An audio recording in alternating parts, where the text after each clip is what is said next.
Welcome back everybody to Let's Play Shadow of the Colossus. Alright, let's move on. So I'm gonna run right out of here and jump. We'll see lots of the temple, so we don't really need to see it right this moment. Let's call our buddy here. You call aggro using the circle button if you're not mounted to him. And you'll see we're gonna have some tutorials here. I'm just gonna let you read those. But it pretty much tells you what to do.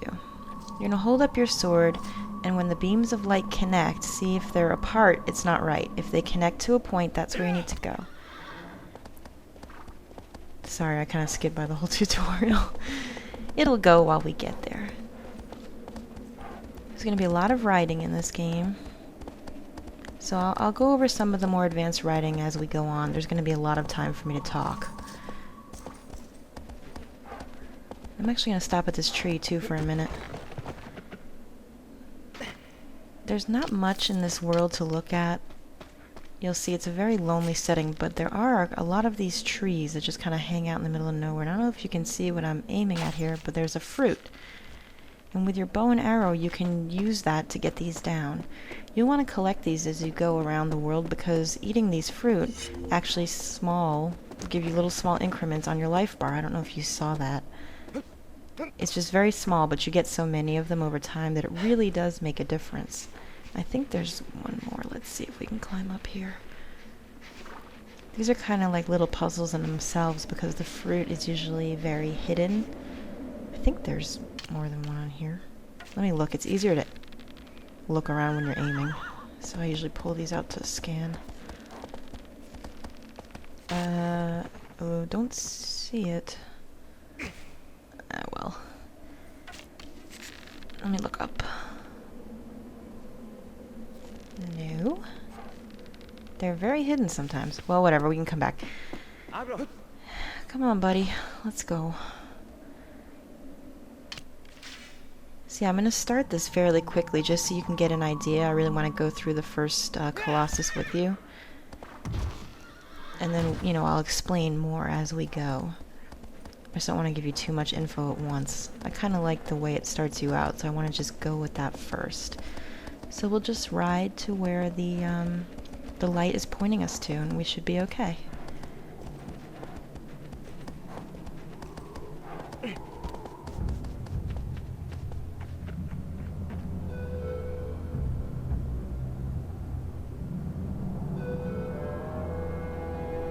Cool.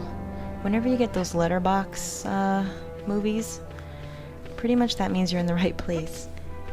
It's kind of just giving you a hint on where to go. This is going to be a little tutorial also to show you how to grab, how to jump, how to hold on, sidle, dodge roll, and also how to jump from holding on like a cliff or something like that. So again, I'm going to kind of let you read these. It shows you how to adjust your camera. There's a lot of controls in this, and I think that's one of the more challenging parts of this game. You have to climb, you have to jump correctly, and I think Wander, who is our protagonist, jumps and moves a lot like in some of the Prince of Persia games where he actually has inertia. Like he doesn't just stop. Like when you run and jump with him, he's gonna, as far as you jumped is as far as he's gonna go. So there is some movement left, you know, where he takes a mighty leap and he might take a few steps afterward to steady himself.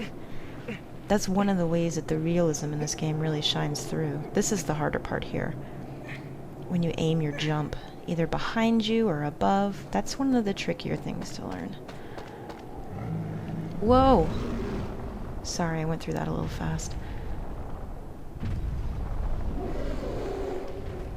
Oh dear.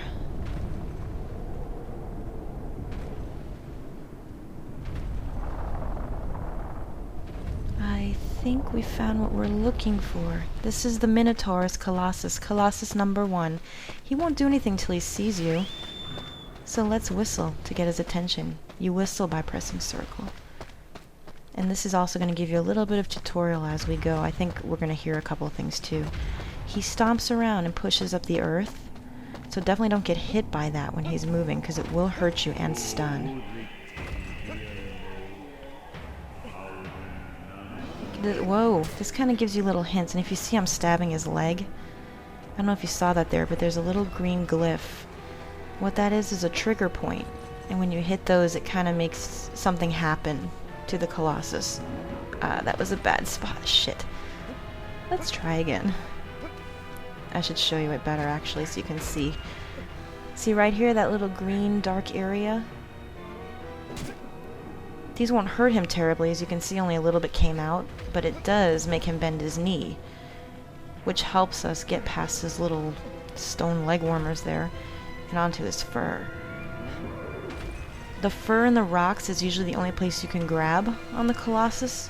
Colossi, I should say. I'm doing this to show you what happens when your grip bar runs down. Do you see the flashing circle with the pink in the middle?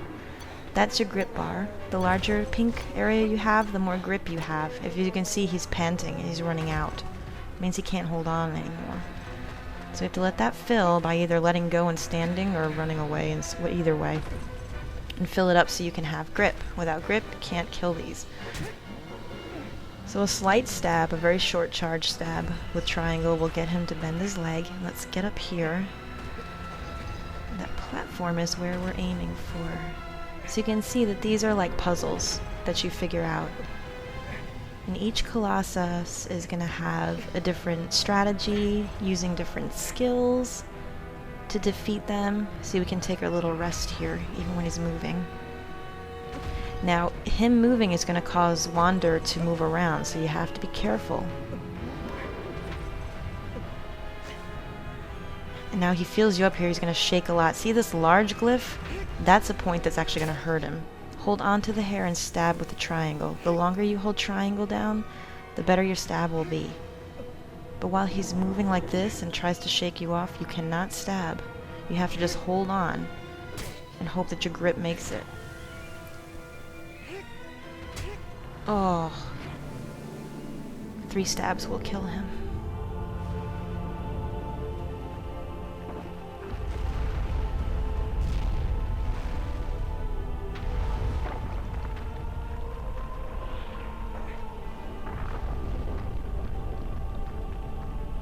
There's no victory music when they die.